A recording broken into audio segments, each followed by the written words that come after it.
Good morning, everybody. How are y'all? This is a good crowd. Thank you for coming. Thank you for being here. We may get some more. People were sort of trickling down from the 9 o'clock, but if we do, we'll just welcome them. I might send them to this side of the room. Y'all did not balance out very well today. I'm going to open us with a word of prayer. Would you join me? God, we give you thanks for your love that animates us and gives us life, for your love that shows us who is our neighbor and tells us how to treat that person, for your love that challenges us and sees us through challenges. We give you thanks. Be with us in this conversation today and guide our steps as we go out into your world to love. In Christ's name, amen. Some of you were here last week. Who was here last week? Just to check in, not taking attendance. There's no penalty if you weren't here last week. That's right, no judgment. I don't keep any rolls like that. And how many people have read the most recent Anne Lamott book, the Somehow book? Okay, great. So this is sort of part 2 of a 2-part conversation that Leslie did so beautifully last week, where we got together about a month ago, maybe, Leslie, and I hadn't finished the book at that point. Thank heaven Leslie had finished the book at that point, and I did read it since. And Leslie had sort of built this series of topics, big ideas that Anne Lamott explores in this most recent book, Somehow, Thoughts on Love. So last week, Leslie took you through some of the really important images: home, a sense of place, a sense of journeying, even when the journey is a hard one. You remember that powerful quote about anger and grief being the way home? I'm going to ask Anne Lamott about that on Thursday. We looked last week a little bit at her writing process and the idea that we're all just writing rough drafts all the time, whether we're actual writers or are living rough drafts that then we try to shape and make better if we can. Some of the other themes that are so prominent in this book are purpose. So I'm going to start with purpose today. A sense of community, love being something that is partly about us, but is also an action outward and away from us. And then I'm going to spend some time this morning lifting up the ways she has experienced barriers to that. And some of them are very heavy. So before I get into these slides, I just want to say that if you feel compelled, if you have something to say, if you read it or didn't read it and something strikes you that you want to lift up, please do. This wasn't intended to be a lecture followed by a Q&A. This is intended to be a conversation, and I know some of you have been reading and wrestling with this book, including in some of your groups. So if there are things that pop up, please raise your hand. Leslie's going to run a microphone around so that not only we can hear each other, but whoever might be watching us out there in the world, good morning, Livestream people, they can hear us as well. I don't know what camera I'm supposed to be looking at. I'm just waving out into the room. Kevin, what camera is? There we go. Hello, Livestream friends. I will also say that some of these slides touch on some of the heavier things in this book. And so don't feel compelled to lift up your heavy things. This is meant to be invitational and for you to have a voice with which to have a conversation about those heavy things. Nobody is required to share. All right, so let's get going this morning. This whole book is a bit of an ode to love. It's not in an outline form, so I have made it into an outline form because I love an outline. But it is all about different points of engagement with love as an idea. And ultimately, I believe Anne Lamott makes the claim that love is not just an experience or a feeling, but is our purpose. So she says here, love is what our soul is made of and made for. When life has lost its promise or disappointed us one too many times, when it is hard to trust again or feel alive and curious again, love beckons us over and asks, got a minute? What is there to lose? A lot. Familiarity, complacency, the illusion of control. Ooh, that one resonates for me. And what is there to gain? A chance to loosen up and lighten up, and sometimes even to live it up, a chance to feel the warmth of this gentle, wild, messy, holy world. So, got a minute? How does that strike you all? Has love ever beckoned you over in joy or in pain and said, got a minute? It has. That's an experience that you have known. It's an important one, I think, for a community, isn't it? Because when we think about loving each other, we might not use that word, but that's often exactly what we're saying. When we take care of someone or when we celebrate with someone when they're experiencing something good, we're saying, hey, got a minute? I want to share whatever it is you're holding. I want to share it with you. So this is sort of our framework for this morning, love as purpose. Anne Lamott uses this acronym, and I had to write it down so I'd remember what it stands for, because I just keep thinking of WWJD. Do y'all remember those bracelets, the rubber bracelets that said WWJD, and it was supposed to be a sort of reminder to us that we were supposed to do what Jesus would do. So what would Jesus do? Anne Lamott doesn't do WWJD. She does GLWD, and that stands for God's love we deliver. I'm thinking of having bracelets made. God's, if we could just remember what it stands for. There is an organization called this? What do they do, Eve? What do they do? Deliver God's love. They deliver God's love, but they also deliver meals. My young grandson ran in a race for God's love we deliver. And it's a big deal. I didn't even know about that. It's a big deal, God's love we deliver. But it actually is, if you can remember what the acronym stands for, it's a really helpful, quick way to think about the need for love to become active, to be doing something to care for other people. So when she's introducing this idea, and that is supposedly her hand holding her husband Neil's hand. I don't know whether that's true or not. That's what Google said. But that is supposedly Anne Lamott holding her husband's hand. She tells this story about a little girl who's praying at night, and she and her mom are praying, and she's having trouble kind of getting to the piece of what is tangible about praying for people and loving people. And this little girl finally says that she needs to understand Jesus with skin on. She needs to know a person. It's very, very insightful for a little kid to be talking about, really, that's an incarnational theology. So Anne Lamott uses that image as a way to start to think about how we embody love. So this notion that we talk about the love of God, that is an intangible. That is not something that I can go pick up or hand to Lane. And the idea that we have to know that through other people is where she's going with this acronym. So Jesus's love at some point needs some skin on it, right? Teresa of Avila used the same idea when she said that we are now the hands and feet of Christ in the world. Christ no longer has hands and feet, except that we are those. So she talks about being goodness with skin on in the world as one of her life's purposes in this book, which she has written ostensibly to leave advice to her grandson, who's now a teenager. I think he's 16 or 17 now. She talks about making him a spiritual swag bag. Do you know what a swag bag is? Have you ever been to an event where you got a swag bag and I don't know what's usually in them, like a pen, a branded pen, or a what? A koozie, a notepad, a koozie. Lane, which ones are you going to?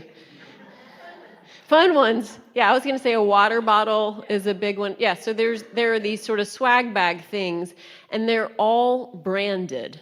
right? When you take something out of the swag bag, the point is that it reminds you of whatever that organization is and the event you went to, and it warms your heart enough to make you give back to that organization.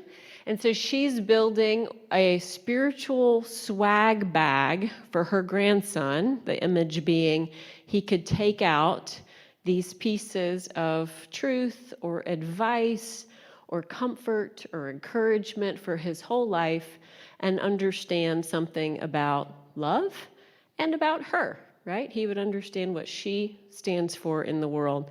So this is one of the first ones. GLWD is in the spiritual swag bag for her grandson, Jax. And she wants to teach him that if you want to feel love, you have to do love. You have to show up to do something for someone else. I know this congregation knows this, right? This is baked into our DNA, that if someone needs something, actually a lot of the people in this room are going to be the ones to show up, to take care, to do something without needing any recognition for that thing. That's God's love with skin on. Is that a helpful image to you all? God's love with skin on? Is it at all creepy? Okay, good. I had to read it twice because skin on, maybe it's because we're so close to Halloween. Had to think about skin on. Yeah, my neighbors have gone a little over the top on decor. Skeletons and zombies and animatronics. Yeah, Lucy. Just a story since we're all missing Buddy, and Yeah. the service was just absolutely gorgeous. But Buddy was our minister in New York too, and this is a story I've heard from the pulpit a number of times, but I remember first time he said it about the child who's praying and she's frightened in the middle of the night, and the mother says, you know, God is always with you. You don't have to worry about that. And she says, yeah, but I need something with skin. Same thought. And that's what we can be for each other. Something with skin. So thinking about this purpose, that love is our ultimate purpose, Anne Lamott, I think quite bravely in some cases, lifts up some of the things that are hard about that. And one of them is, oh, sorry, I've skipped ahead. Let me do this one first. She talks a lot about worry. Anyone in here a worrier? Raise your hand. Hi. I am. All the time. Even when things are good, I sometimes worry. And so she talks some about the things that block an experience of love and the joy that can come from love for her.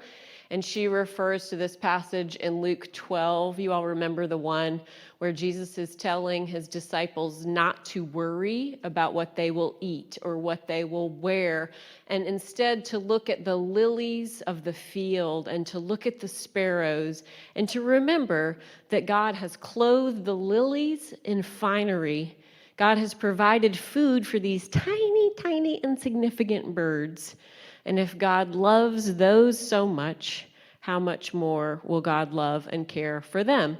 So she uses this lilies and sparrows image to talk about her own worry.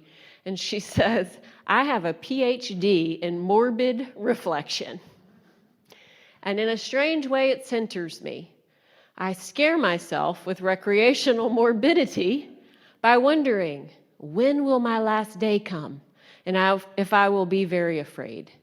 But these are the wrong questions to ponder. Watching Karen, I'll come back to Karen. The question is, how do you notice your own life force now? So hold that question for a second. She tells a pretty long story about a journey she has been on with her friend Karen, who is dying. Karen has been an incredibly fit and active person. She was a marathoner. She was sort of a, bright light in any room she entered, and you think, that doesn't make sense. It doesn't make sense for a person who has that much energy and vibrancy and ostensibly health to be dying at a relatively young age. And Anne Lamott is one of those friends, and we all have them, I hope, who will be on that kind of journey, even when it starts to look pretty bad, when it's uncomfortable to be around someone, when pain is obvious, when there are bad smells, when there are very personal needs. Anne Lamott and Karen are together. So she's reflecting as she talks about loving Karen through this, and not always, frankly, taking delight in loving Karen through this. She's reflecting on her own morbidity. And her son, she tells the story of how when her son was small, really small, I think, maybe 5 or 6, someone correct me if you remember better, he asked her when she would die. And she said, not soon, not soon. You know, she's trying to reassure her young son that he didn't need to be afraid. And she said, oh, I'm going to live for a long time. And then he asked when he would die. And she said, oh, not for a long, long time. And don't worry, I'm going to die before you because I'm much older than you. And he started to cry. Because, of course, it was devastating to him to think about living without her. So as she's trying to comfort him, she unintentionally made him think about her death. And she's very much in touch with her own mortality, right? She's not a person who pretends like that isn't part of her lived experience. So she brings this question up about worry, about focusing on when you might die, as she is with her friend who is dying. So if you feel moved, would anyone like to speak to this question? How do you notice? How do you notice your own life force? What does it feel like? What does it look like? Does that make the impact of your life? What does she mean by life force? Great question. I don't know. I don't know what she means by life force. I think maybe it's as simple as, how do you realize you're still living? You know? You want to think on it? John? I think it's largely reflected in others. And I think about, like, I think all y'all know my daughter, Mary Holmes. She's nonverbal. But like just this morning, like in the parking lot, people are just they brighten up and they say hey, and they engage with her, even if ones that really don't know her that much. And it's because she naturally has a lot of love energy, a lot of positive energy. It's just what she's all about. Mm-hmm. And when we're our best selves, that goodness is coming through us. And that's what people see. And when we're troubled and we're challenged, that also comes through us. Mm-hmm. And I think it's important that I was, like most young males, tested very low on empathy when I was young. And that's something that I've constantly worked on developing, and still it's an ongoing, but I think that's part of seeing each other, is being empathetic. And really, it's harder to live that way, I think. Yeah. But it's better. Yeah, thank you for sharing that, John. The both and is so powerful, that the awareness that our life matters to people comes because we're putting out joy, but also because we're putting out our challenge. And other people see it. Other people are attentive to it. So she uses this image of the lilies and the sparrows as kind of shorthand to remember that life, focusing on life, is really the antidote to focusing on death. But she is not at all shy about the fact that we are living all the time in the face of death. We are all living every single day on borrowed time. She has this image where one of her good friends is a rabbi. And this rabbi, they live out in California, and the rabbi is planning a Yom Kippur service that's going to be on the beach, which is not the kind of Yom Kippur service I've ever heard of. But I guess in California, you go to the beach even to atone. So they're going to have a Yom Kippur service on the beach. And her friend is encouraging her to come, and Anne Lamott doesn't want to go because she's not going to fit in and she's not going to know what she's supposed to do. And she's such an introvert, she doesn't really want to go be in the crowd anyway. But her friend convinces her to come. And they do this exercise. They write down, the instruction is, write down all that you are sick of carrying, all the stuff that you lug around because you have all the time in the world, which the point is you don't. Yom Kippur says you don't. And they encourage people in this community space of worship to leave there whatever they can. Leave jealousy, leave self-scrutiny, leave obsession with wealth or your weight or your stature. Leave whatever it is that is weighing you down.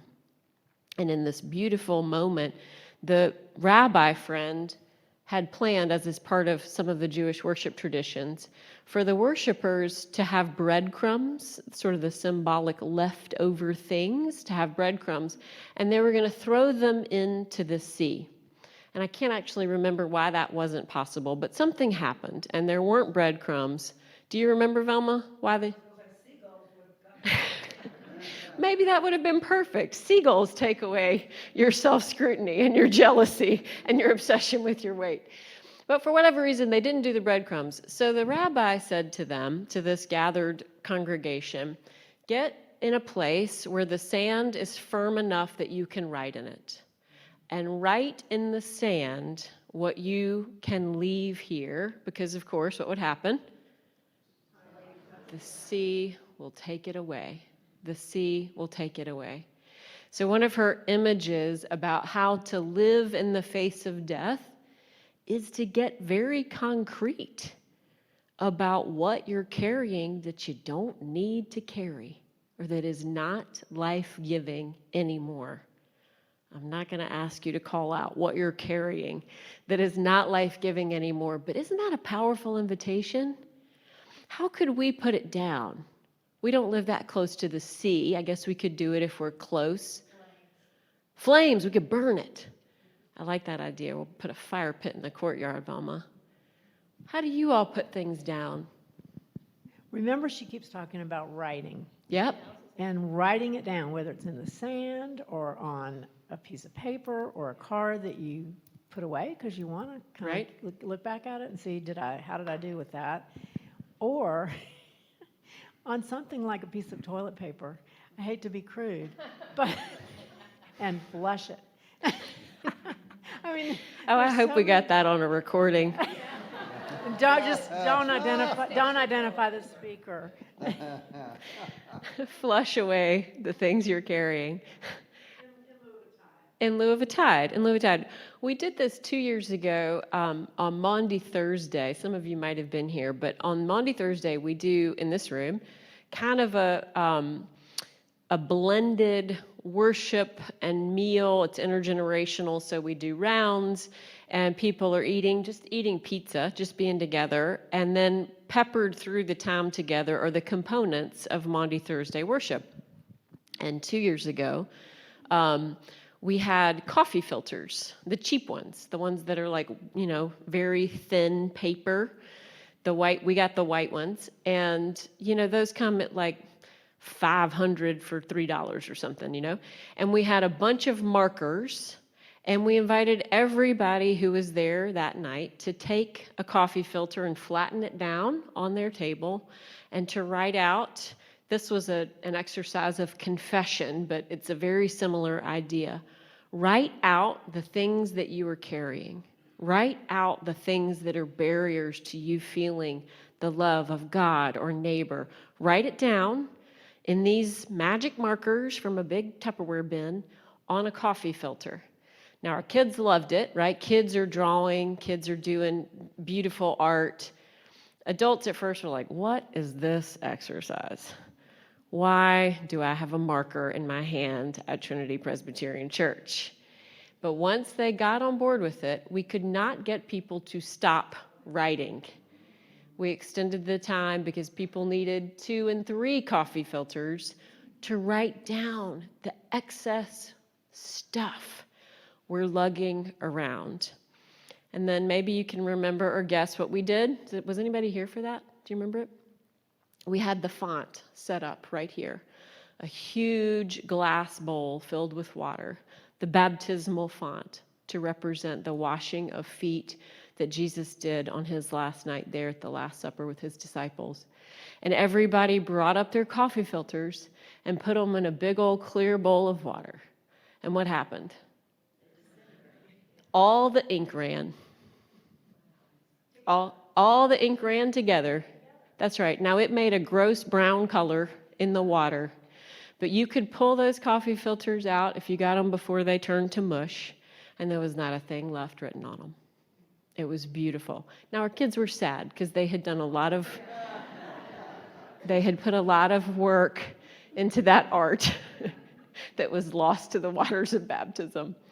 But the symbolism of realizing, without necessarily being maudlin, that we're living on borrowed time and being intentional about what we can put down is really powerful. And it's one of Anne Lamott's themes in this book. Another is that we live together, right? We are called, we are made, we are blessed with the privilege of living together in community. She uses this image of finding a group, and one of the groups that she names a lot is a birding group. Anyone in a birding group?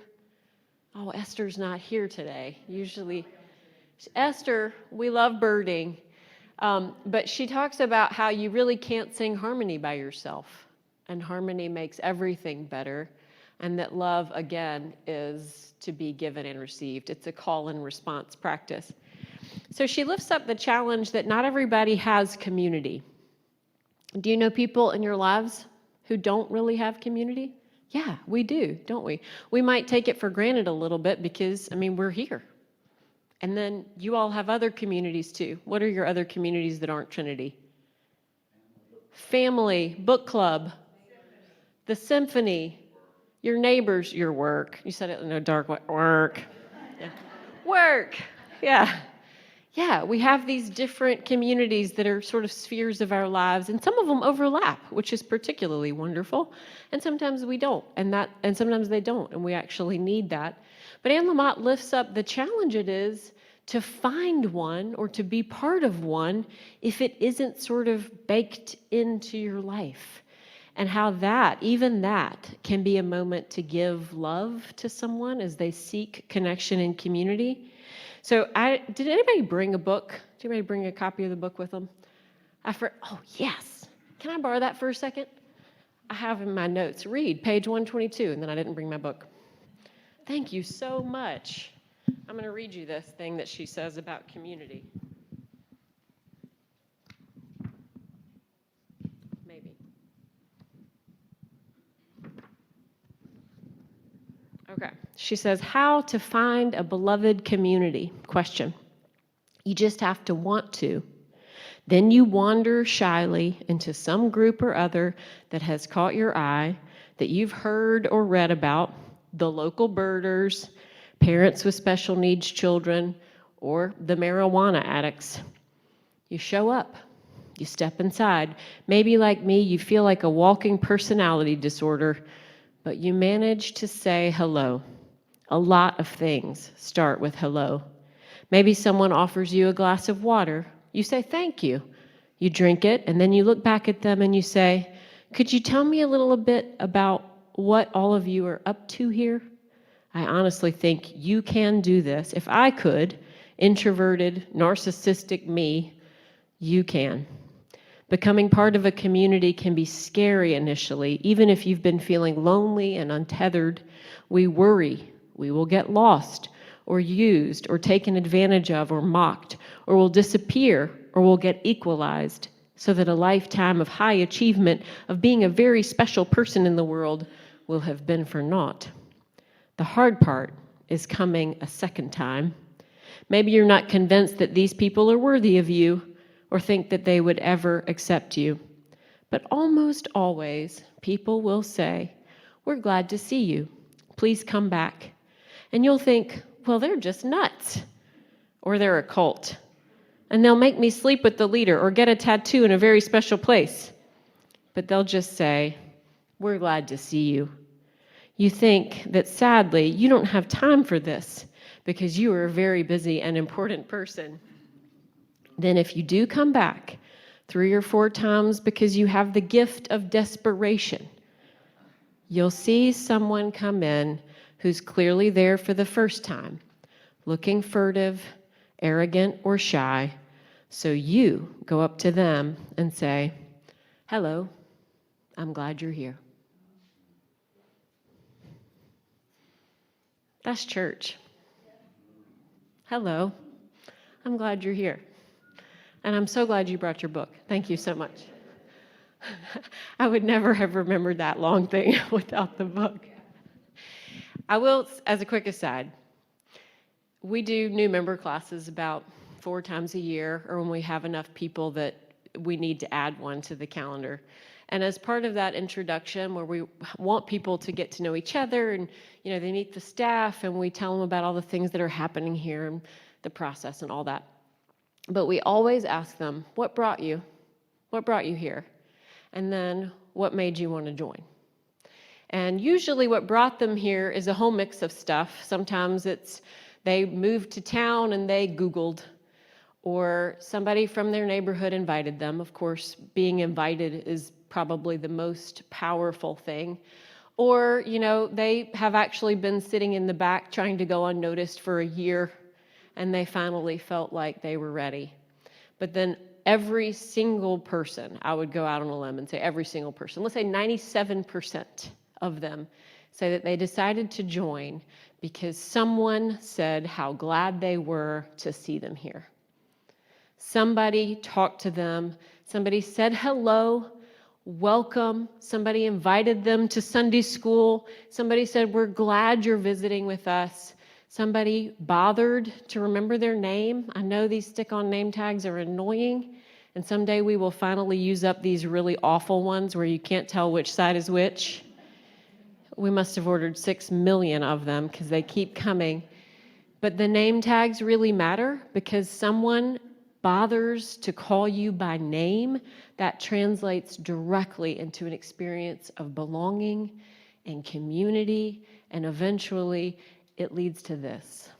It leads to people who stay, who take care of each other, who put skin on to be God for each other.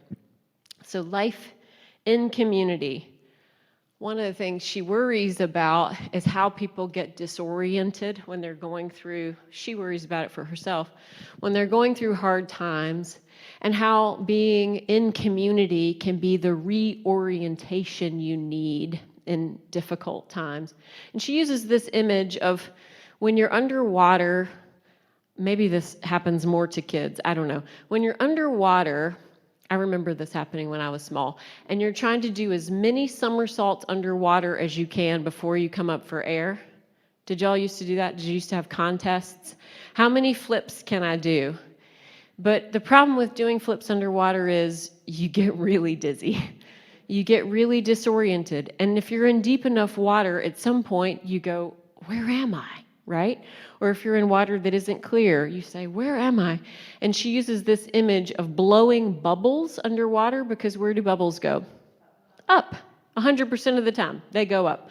So you can always, if you're disoriented underwater, blow bubbles and then follow your bubbles up to the surface. And theoretically, you also there see light, and you start to see, this is how to get myself upright again. And she uses this image of a kid who's been sort of dizzy underwater and has started to panic and makes it to the surface, and then discovers there that all these people have been watching and caring and are all at the edge, ready to say, are you okay?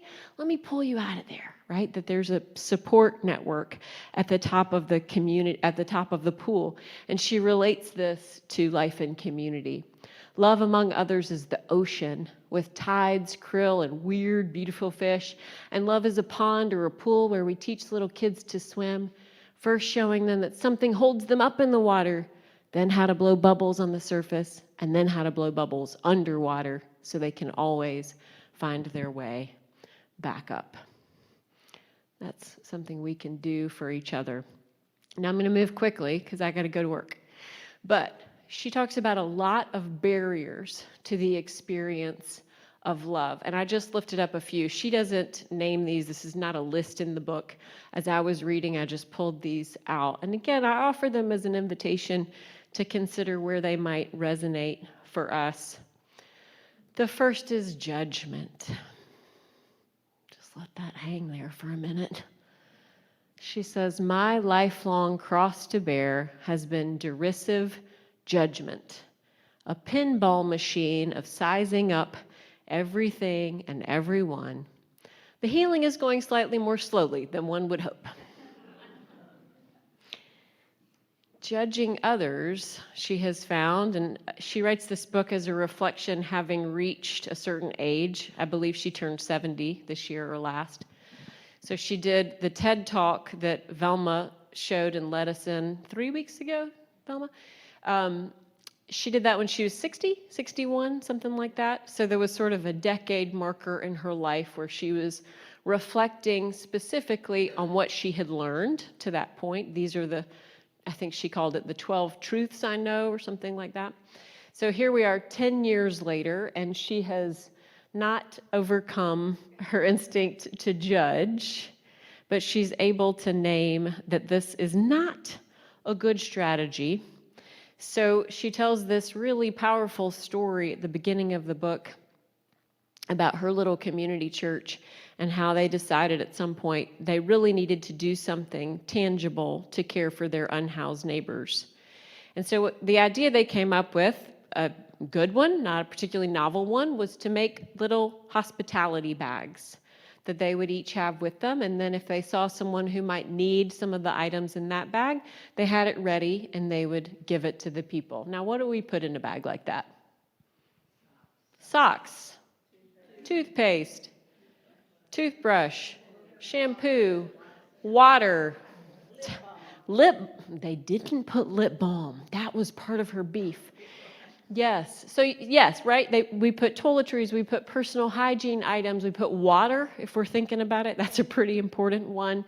And so her church, Precious Church, had tried really hard to be thoughtful about this and had put very good quality items in, but not the items that Anne Lamott thought were the most important items.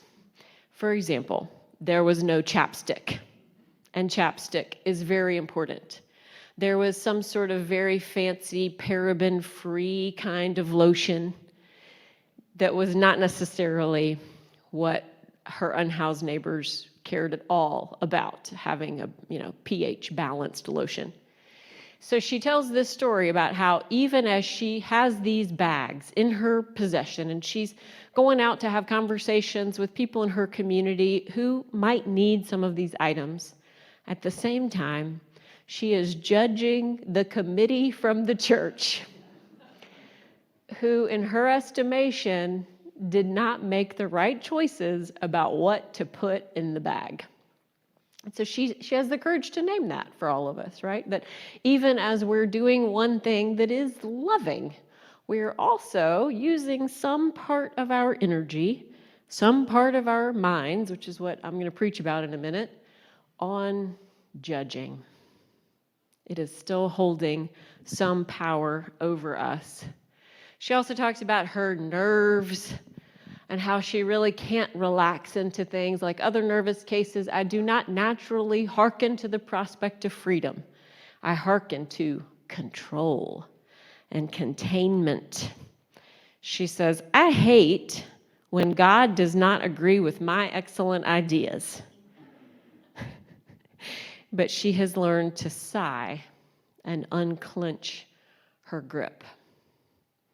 Sigh and unclench her grip. She gives this quote from Krishnamurti, who is a philosopher.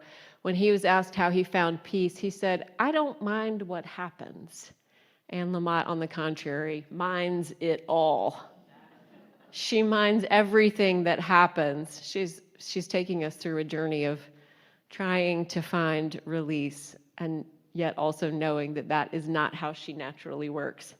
One of her big themes in this Ode to Love is about self-love and about how we speak to ourselves, how we describe ourselves, what words we use, and why they matter.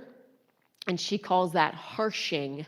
So speaking harshly to yourself, self-judgment is actually harsh, that you're doing damage to your ability to be loved and to love others when you are criticizing. It's really judging as well, judging yourself. So she says, my terror default from childhood was that critical people were right about my faults. They were being honest, not mean. Any meager good things about me paled in comparison, were outweighed by my character and personality disorders. Tim, I'll come back and tell that story. Tim had triggered the most universal fear that once you really know us, we are not lovable. So Tim is the story she tells in the book. Tim is her good friend, very close friend, the kind that you text all the time to say, I just saw this funny thing, and I knew you would think it was funny too. Tim is her good friend. And Tim is married to somebody whose name I forgot, and he has this other friend, this other person who's very close in his life. And Anne Lamott thinks that this third person is not healthy for Tim, that relationship is not healthy. Well, this other person devastates Tim at some point, hurts his feelings so powerfully by being dismissive and judgmental and critical, and Tim comes and tells Anne Lamott about it. He's venting about this person who has hurt his feelings. So Anne Lamott does what I think a good friend would do. What would a good friend do in that moment? Takes his side. Yes, we hate her. She was awful to you, and she's awful. And here are all the objective reasons that we can agree that she is awful, and no one should be friends with her. That's basically what Anne Lamott says. And it is, whether we think that that's a kind reaction, it is a loving reaction to your friend, right? To affirm that you have been hurt and it was unfair and that person was in the wrong. Well, Tim does not take it that way. Tim gets offended and cuts off all relations with Anne Lamott because she has been so unkind about the person who was unkind to him. And Anne Lamott is devastated. She cannot get over it. For days, all she wants to do is call Tim or text Tim and grovel and say, you were right, and can you still be my friend, and I'm so sorry, and will you take me back? And her other friend says to her, let's not do that. Don't do that today. And the next day she says, but Tim is still, he's ghosting me. And can I please call Tim and just tell him I'm awful? It was me that was awful. And her friend says, not today.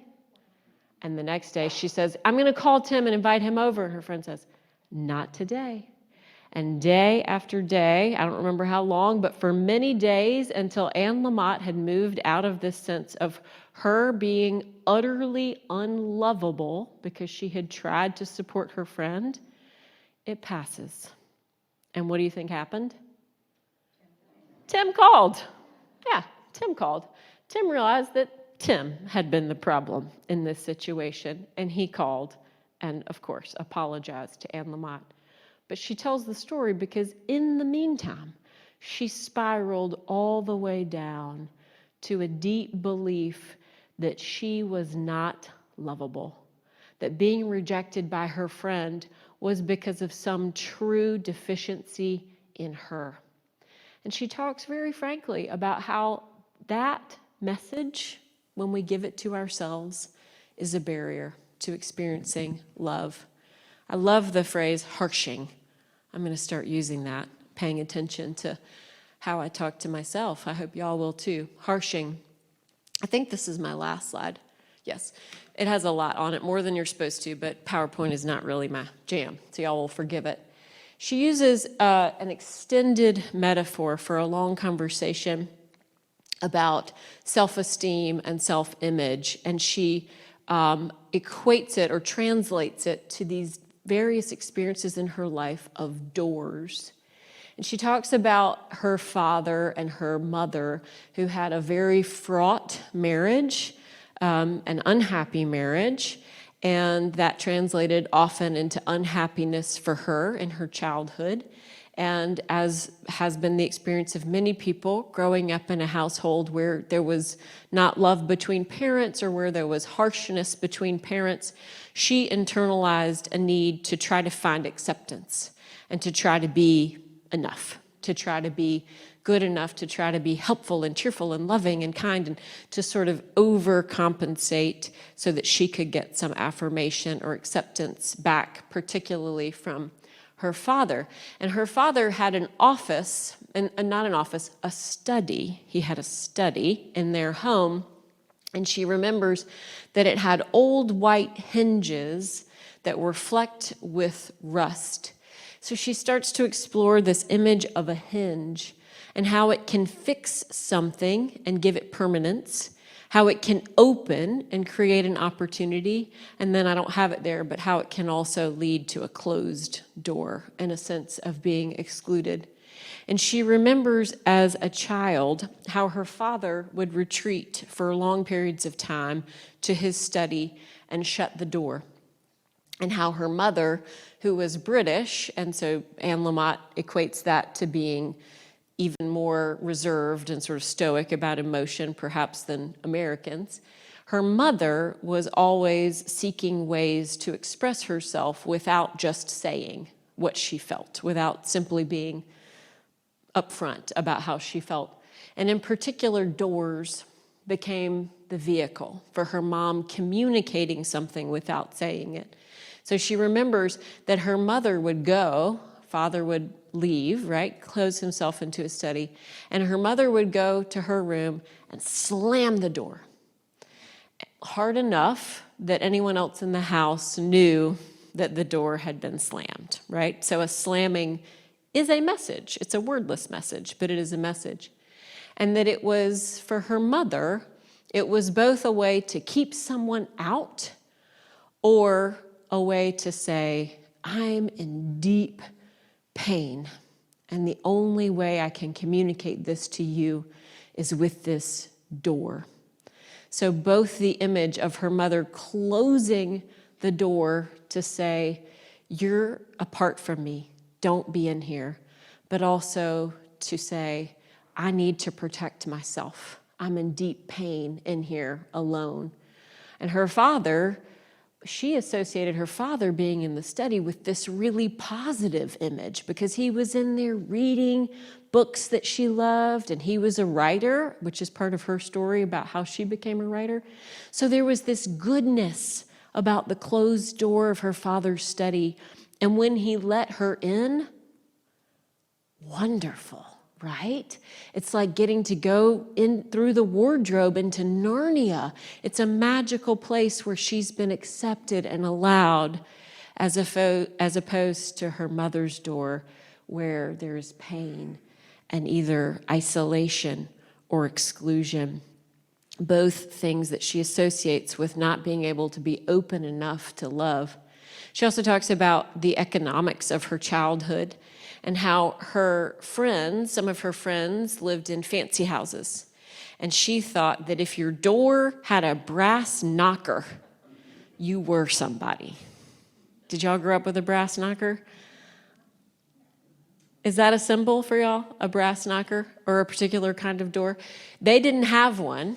They didn't have a fancy door on their house. So she thought their house was shabby. But the people who were somebody had doors with brass knockers. That was a sign, I guess, of wealth and stability for her. And then she tells the story of the first time she went to AA. And I don't know how much she'll say about this on Thursday. We'll see. But she's been pretty open in her writing about her addiction and about being in recovery, I think for 37, a long time. 37 years? Does that sound right? Close to 40 years she's been in recovery. But she talks about the first time she was, and she calls it desperation. She was in a desperate enough place to get clean. And she walked up to a church where there was an AA meeting, and it had a red door, so maybe it was a Lutheran church. But she thought that was particularly important. and she noticed that it had an arch on top.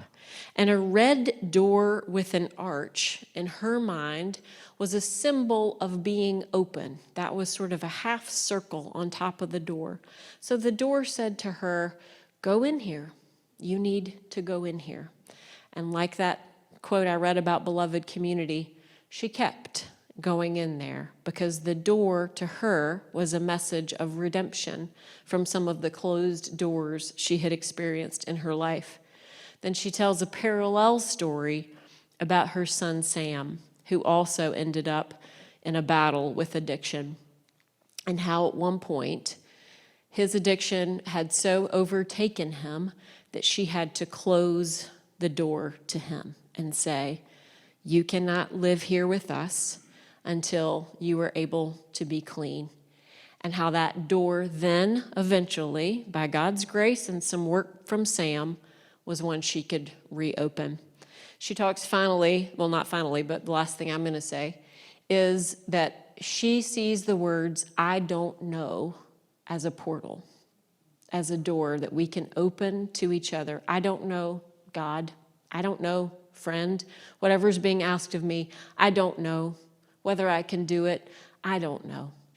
But I will be open to the portal of where I don't know leads. I'm going to stop there and offer you guys, because I have to go to do church and you do too, if you have any questions that you want me to include as I talk to Anne Lamott on Thursday, I'm not sure if we have the cards out today, you can email them to me. Email me your questions for Anne Lamott. Ned is telling me, go get into church, Rebekah. I didn't set an alarm for myself today. Email me your questions, and I hope you're all going to be here Thursday night. And if you haven't had a chance, Somehow is a great read. Hope you will enjoy it. Thank you all for coming. See you in a minute.